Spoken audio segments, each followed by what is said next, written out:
លៀងធ្លាក់លើផ្លូវដែលយើងធ្លាប់ដើរជាមួយគ្នា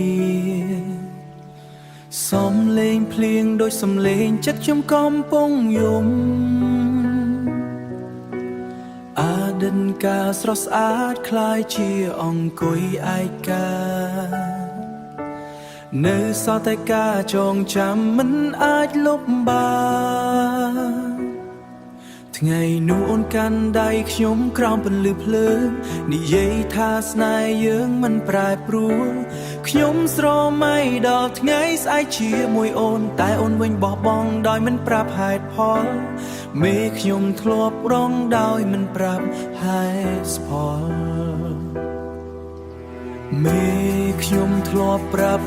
ថាអូនស្មោះឲ្យខ្ញុំថែរក្សាស្នេហ៍នេះឲ្យល្អខ្ញុំក៏ជឿដោយបេះដូងទាំងមូលតែអូនវិញចាកចេញទៅជាមួយអ្នកថ្មីស្អប់ពីសន្យាម៉ែខ្ញុំធ្លាប់និយាយថាអូនជាមនុស្សស្មោះសម្រាប់ខ្ញុំស្អប់ពីសន្យាដែលធ្វើការឈឺចាប់ស្អប់ពីសន្យាដែលធ្វើឲ្យខ្ញុំស្រឡាញ់ហើយបាត់បង់អ្វីទាំងអស់ថ្ងៃនេះបេះដូងខ្ញុំរៀនយល់ហើយពីសន្យាមិនមែនជាការពិតជានិច្ចគេ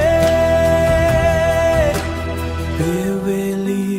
អាចព្យាបាលបេះដូងថ្ងៃណាមួយខ្ញុំនឹងភ្លេចអូនបានតែពីសន្យាដែលធ្លាប់លឺនឹងនៅជាមេរៀនក្នុងជីវិតខ្ញុំ